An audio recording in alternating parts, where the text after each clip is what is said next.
Hello popular, this is your Ayush media. आज की video में हम लोग पढ़ने वाले तुम्हारे क्लास 12 के आरओ बुक का एक बहुत ही आसान लेकिन थोड़ा सा घुमाने वाला कविता जिसका नाम है बादल राग। वीडियो को एंड तक जरूर देखना क्योंकि एंड में कुछ इंपॉर्टेंट क्वेश्चन भी दूंगा। उसके साथ साथ चैनल पे नए हो गए सब्सक्राइब कर देना और पोपलू गैंग कमेंट एरिया में अपना अटेंडेंस जरूर दे देना। तो अब आराम से चुकू मुकू बैठो एंड चलो शुरू करते हैं आज के हमारे 3D एनिमेटेड वीडियो को। और सबसे पहले मैं तुम्हें मिलवाना चाहूंगा इस पार्ट के सबसे इंपॉर्टेंट कैरेक्टर से। वो कौन है उनसे तुम खुद मिलो। नमस्ते बच्चों, मैं हूँ सूर्यकांत त्रिपाठी निराला, तुम्हारी इस कविता का कवि। इस पूरे कविता में मैंने बादलों का आह्वान किया है और बताया है कि जब बहुत तेज वर्षा होती है और जब बादल गरजते हैं तो सबसे ज्यादा हानि बड़े बड़े पेड़ों को होती है और बड़े बड़े पहाड़ों को होता है। पेड़ टूट जाते हैं और पहाड़ से पत्थर गिर जाते हैं, लेकिन छोटे छोटे पेड़ पौधे जो होते हैं जो जमीन में होते हैं उन्हें कोई भी हानि नहीं होती है। इसी के जैसा जब तुम्हारे समाज में बहुत ही बड़ा विद्रोह, बहुत ही बड़ा क्रांति आता है तो यहाँ पे सबसे ज्यादा नुकसान अमीर लोगों को होता है क्योंकि उनका भ्रष्टाचार से कमाया हुआ पैसा संकट में होता है और गरीब लोगों को फायदा होता है। तो पूरा जो कविता है ना वो इन्हीं चीजों के बारे में है। तो यार कहीं तुम लोग मुझे तो नहीं ना भूल गए, मुझे भूलोगे तो कविता कैसे समझोगे। मैं हूं तुम्हारा one and only Kavita tailor भैया, जो तुम लोगों को बीच बीच में आकर इस कविता को बहुत ही अच्छे से एक्सप्लेन करेगा। बाकी यार हमारे खुद के अनएंडिंग एजुकेशन ऐप में मैंने प्रीमियम नोट्स को लॉन्च कर दिया है, हिंदी के, इंग्लिश के और फिजिकल एजुकेशन का, जिसका सैंपल पीछे बैकग्राउंड में देख सकते हो। इन नोट्स से पढ़ के अपने एग्जाम में तुम लोग बहुत ही अच्छे मार्क्स स्कोर कर सकते हो। तो लिंक डिस्क्रिप्शन में मिल जाएगा प्रीमियम नोट्स का, जरूर से जाके परचेज कर लेना क्योंकि इससे एग्जाम में बहुत हेल्प मिलने वाला है। तो अब चलो हम लोग कविता को शुरू करते हैं। तो हमारी कविता के पहले की पंक्तियां है, तिरती है समीर सागर पर, अस्थिर सुख पर दुख की छाया, जग के दुग्ध हृदय पर, निर्दय विप्लव की पल्लवित माया। तो अब चलो शब्दार्थ देख लेते हैं। पहला शब्द है तिरती जिसका मतलब होता है तैरना, दूसरा शब्द है समीर जिसका मतलब होता है हवा, तीसरा शब्द है अस्थिर जिसका मतलब होता है जो स्थिर ना हो, चौथा शब्द है दुग्ध जिसका मतलब होता है जलते हुए, पांचवा शब्द है विप्लव जिसका मतलब होता है क्रांति, छठा शब्द है पलावित जिसका मतलब होता है डूबा हुआ। तो अब चलो इन पंक्तियों का मतलब समझ लेते हैं। इन दोनों लाइन्स में कवि बोल रहे हैं कि इस संसार में, इस दुनिया में जो थोड़ा बोड़ा सुख है ना वो भी स्थायी नहीं है, यानी कि वो भी एक जगह टिका हुआ हमेशा नहीं रहता है। जैसे समुद्र के ऊपर हल्की हल्की हवा हर वक्त चलते रहती है, वैसे ही जो सुख है उसके ऊपर भी दुख का साया हर वक्त मंडराते रहता है। यानी कि जीवन में कभी भी सुख के जगह दुख आ सकता है। आगे की पंक्तियों में कवि ने बोला है कि ये जो संसार है ये जल रहा है, ये पूरी दुनिया जो है वो गर्मी से जल रही है और बादलों की निर्दय क्रांति ही इसे शांत कर सकती है। दूसरे अर्थ में समझो तो जो गरीब है ना उसका हृदय बहुत ज्यादा जल रहा है क्योंकि जो अमीर लोग हैं वो उन पे अन्याय कर रहे हैं, गरीबों पे अन्याय कर रहे हैं। और एक बहुत बड़ी क्रांति जब समाज में आएगी तभी गरीबों के मन को शांति मिलेगी। अब हमारे आगे की पंक्तियां, या तेरी रन तेरी भरी आकांक्षाओं से घन,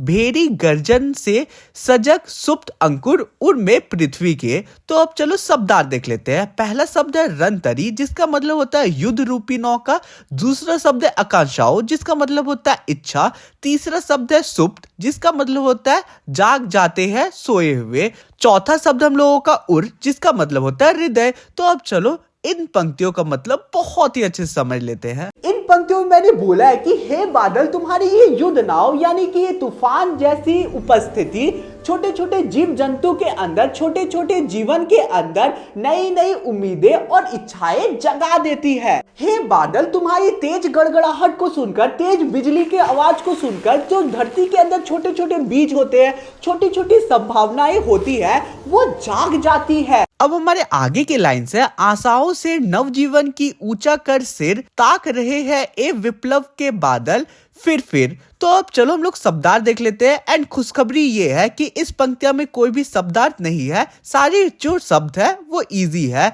तो अब चलो हम लोग मतलब समझ लेते हैं इन पंक्तियों का। आगे के लाइन में कवि बोलते हैं कि सोए हुए छोटे पेड़ पौधे नए जीवन और नई उम्मीद की आशा में अपने सिर को उठाने लगते हैं। यानी कि जब बारिश होती है तब नए नए जीवन जो है वो मिट्टी से निकलने लगती है, यानी कि नए नए पेड़ पौधों का जन्म होने लगता है। नए नए अंकुरित पेड़ पौधे अपने सिर को ऊपर उठाकर आसमान की तरफ ताक रहे हैं, यानी कि देख रहे हैं और जीवन को महसूस कर रहे हैं। हे परिवर्तन लाने वाले बादल, क्रांतिकारी बादल, जो नए नए पेड़ पौधे हैं ये उम्मीद से तुम्हारी ओर देख रहे हैं कि तुम दोबारा जल्दी वापस आओ और नए नए जीवन की उम्मीद लाओ। इसे दूसरे शब्दों में समझो तो यहाँ कवि हमें यह भी कहना चाहते हैं कि जब भी समाज में क्रांति आती है तो गरीब पीड़ित लोग जो होते हैं वो न्याय के लिए अपने सर को ऊपर उठाने लगते हैं और इस उम्मीद में देखने लगते हैं कि शायद से भ्रष्टाचार इस दुनिया से खत्म हो जाए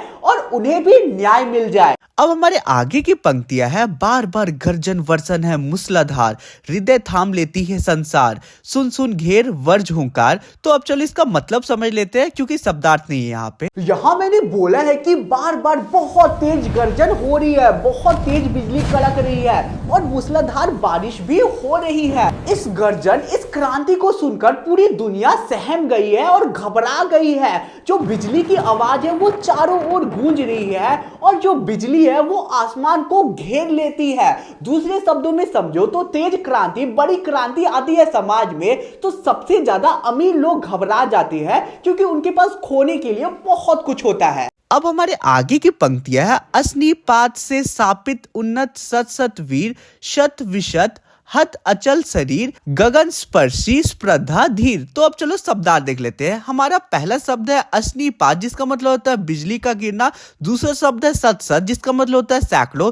तीसरा शब्द है शत विशत, जिसका मतलब होता है घायल। चौथा शब्द है हत, जिसका मतलब होता है मर जाते हैं। पांचवा शब्द है अचल शरीर, जिसका मतलब होता है पर्वत रूपी शरीर रखने वाला। छठा शब्द है स्पर्धा, जिसका मतलब होड़, प्रतियोगिता। सातवां शब्द है धीर, जिसका मतलब होता है शांत स्वभाव वाला। तो अब चलो इन पंक्तियों का मतलब समझ लेते हैं। इन पंक्तियों में बोला गया है कि बिजली गिरने से सैकड़ों ऊंचे ऊंचे वीर श्रापित हो जाते हैं। यहाँ पे वीर शब्द ऊंचे ऊंचे पेड़, ऊंचे ऊंचे पहाड़ों, ऊंचे ऊंचे टावरों को बोला गया है। यानी कि जब भी बिजली गिरती है तो सबसे ज्यादा नुकसान बड़े पहाड़, बड़े पेड़ों को ही होता है। वो पूरी तरीके से नष्ट हो जाते हैं, घायल हो जाते हैं और वो जितना ऊंचा उठ सकते थे ऊपर आसमान में उतना नहीं उठ पाते हैं और दब जाते हैं। जो चीजें आकाश को छूने की हिम्मत रखती थी वो सारी चीजें दब जाती है और ऊपर नहीं उठ पाती है। दूसरे शब्दों में समझो तो हमें यह भी कहने की कोशिश की गई है कि जब भी समाज में बहुत बड़ी क्रांति आती है तो सबसे ज्यादा दिक्कत जो है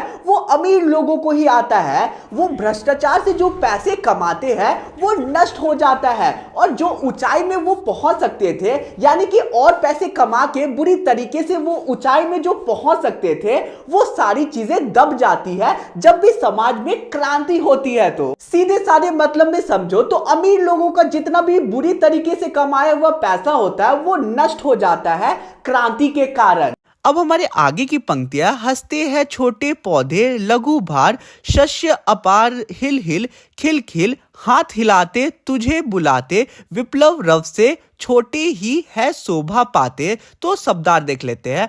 हमारा पहला शब्द है शस्य, जिसका मतलब होता है हरियाली। दूसरा शब्द है विप्लव, जिसका मतलब पहले ही बता दिया क्रांतिकारी। तीसरा शब्द है रव, जिसका मतलब होता है आवाज। तो अब चलो इन पंक्तियों का मतलब समझ लेते हैं। इन पंक्तियों में मैंने बोला है कि ऐसा लग रहा है जैसे छोटे छोटे पेड़ पौधे बहुत खुश हैं क्योंकि वो बहुत ज्यादा हल्के हैं एंड इसी के चलते वो हवा को और बारिश को आसानी से झेल सकते हैं। उन्हें इससे कोई भी हानि नहीं होती है। जो फसल है जो खेतों में लगी हुई है उसमें एक अलग तरीके की चमक आ गई है। वो हवा में हिलते डुलते और खिलखिलाते से दिखाई देते हैं। जो पौधे होते हैं ना वो हिल रहे होते हैं, उनके पत्ते हिल रहे होते हैं हाथ की तरह और ऐसा लग रहा होता है कि जो पौधे होते हैं वो बादलों को अपने पास बुला रहे होते हैं। तेज क्रांति में, तेज गर्जना में और तेज बारिश में जो छोटे छोटे पेड़ पौधे होते हैं उन्हें ही सबसे ज्यादा फायदा होता है, इसलिए वो बहुत ज्यादा खुश रहते हैं। अब दूसरे अर्थ से समझाओ तो जब भीषण क्रांति समाज में आती है तो छोटे छोटे वर्ग के लोगों को कोई भी परेशानी नहीं होती है, लेकिन अमीर लोगों को बहुत ज्यादा दिक्कत होती है क्योंकि उन्होंने गलत तरीके से पैसों को कमाया होता है। बहुत ज्यादा संभावना होता है कि जितना भी पैसा है वो खो सकते हैं इस क्रांति में। हमारे आगे की पंक्तियां अट्टालिका नहीं है रे, आतंक भवन सदा पंखा पर ही होता, जल विप्लव पलावन। तो शब्दार्थ देख लेते हैं। पहला शब्द है अट्टालिका जिसका मतलब होता है भवन, दूसरा शब्द है पंख जिसका मतलब होता है कीचड़, तीसरा शब्द है पलावन जिसका मतलब होता है उमड़कर बहना। तो अब चलो हम लोग इन पंक्तियों का मतलब समझ लेते हैं। इन पंक्तियों में कवि कहते हैं कि अमीर लोगों के गगनचुंबी भवन जो है वो आतंक का घर है, यानी कि अमीर लोग इन घरों में बहुत ही डर से सहम के रहते हैं। उन्हें इस बात का डर हमेशा सताते रहता है कि अगर समाज में क्रांति हुई, बहुत बड़ा विद्रोह हुआ तो गलत तरीके से भ्रष्टाचार से कमाया हुआ सारा पैसा उनका नष्ट हो जाएगा। आगे कवि कहते हैं कि हमेशा कीचड़ में ही जल की क्रांति आती है। यहाँ पे कीचड़ जो है वो बुराई को दर्शाता है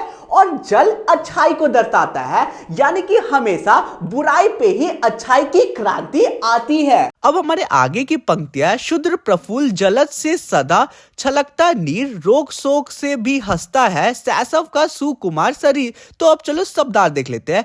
पहला शब्द है शुद्र जिसका मतलब होता है छोटा, सेकंड शब्द है हम लोगों का प्रफुल्ल जलद जिसका मतलब होता है खिले हुए, तीसरा शब्द है नीर जिसका मतलब होता है पानी, चौथा शब्द है शैशव जिसका मतलब होता है बच्चा, पांचवा शब्द है सुकुमार जिसका मतलब होता है कोमल। तो अब चलो इन पंक्तियों का मतलब समझ लेते हैं। इन पंक्तियों में मैंने बोला है कि जब कमल का छोटा सा पुष्प खिलता है, जो फूल है उसके पत्ते धीरे धीरे खुलते हैं तो उसके भीतर जितना भी पानी होता है, जल होता है, वो गिरने लगता है और प्रतीत हो रहा है कि कमल रो रहा है। वैसे ही जो अमीर लोग होते हैं वो हमेशा जिंदगी भर रोते रहते हैं क्योंकि उन्हें इस बात का डर रहता है कि उनका जो गलत तरीके से कमाया हुआ पैसा है, जो सुख सुविधा में वो जी रहे हैं, वो कहीं खत्म ना हो जाए क्रांति की वजह से। आगे मैंने बताया है कि अगर बाई चांस कोई कोमल शिशु, कोमल बच्चे के अंदर कोई तरह का रोग घुस जाता है, पीड़ा घुस जाता है, तो भी जो वो शिशु होता है, बच्चा होता है, वो कभी भी जीवन को जीना नहीं छोड़ता है। वो हमेशा खिलखिलाते रहता है, अपने दोस्तों साथ खेलते रहता है, खिलौनों से खेलते रहता है।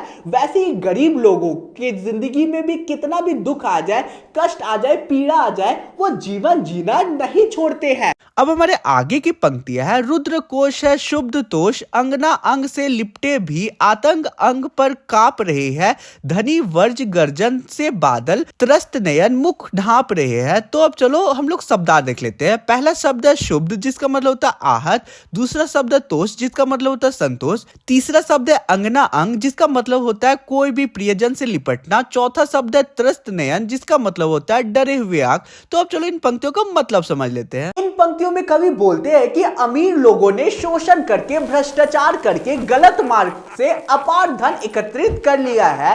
ये धन गरीबों का था जो उन तक कभी नहीं पहुंच पाता है, जिससे हमेशा गरीब असंतोष में रहते हैं और असंतुष्ट रहते हैं। अमीर लोग डर से अपने प्रियजनों के शरीर से लिपटे रहते हैं, तब भी वो कांपते रहते हैं। मतलब कि जो अमीर लोग होते हैं ना, उनके पास इतना काला धन होता है कि वो हमेशा डरते रहते हैं कि कहीं ये धन नष्ट ना हो जाए, और इसी डर से वो अपने प्रियजन को हमेशा गले लगा के रखते हैं कि उन्हें सुकून मिले, लेकिन उन्हें कभी सुकून नहीं मिलता है और हमेशा वो कांपते रहते हैं। धनी लोग बादलों की गर्जना से हमेशा अपने मुंह को, अपने चेहरे को ढक लेते हैं और अपने आप को बचाने की कोशिश करते हैं।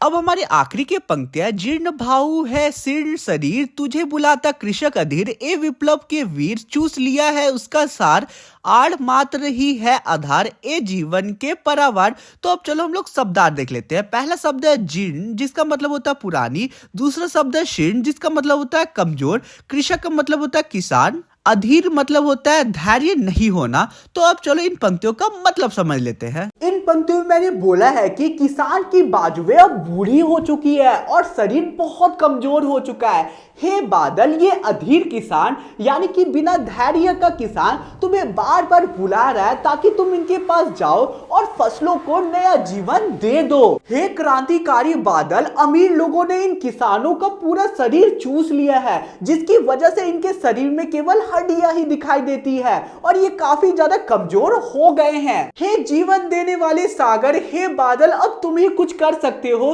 तुम जल्दी से आ जाओ, बरस जाओ और इनके फसलों को ढेर सारा पानी दे दो, जिसकी वजह से ये फसलें अच्छे उगा पाए और इन्हें बेचकर अच्छा पैसा कमा पाए और खुशी खुशी जी पाए। तो यार इसी के साथ आज का हमारा पूरा पार्ट बहुत ही अच्छे से कंप्लीट होता है। चैनल पे नए हो तो प्लीज सब्सक्राइब कर देना और इस वीडियो का लाइक रखते हैं 5K लाइक्स। आई होप तुम लोग कंप्लीट कर दोगे और कोई भी प्रॉब्लम होगा तो प्लीज कमेंट कर देना, मैं सबका रिप्लाई देता हूं। अब तुम्हारी स्क्रीन पे इंपॉर्टेंट क्वेश्चन दिख रहा है, ये क्वेश्चन एग्जाम की पॉसिबिलिटी से इंपॉर्टेंट है। आंसर जगह तो टेलीग्राम ग्रुप ज्वाइन कर लेना और उसके साथ प्रीमियम नोट्स को याद से परचेज कर लेना, ठीक है, लिंक डिस्क्रिप्शन में मिल जाएगा। और हाँ, इंस्टा पे फॉलो कर लेना। यार मिलते हैं नेक्स्ट वीडियो में, बाय बाय।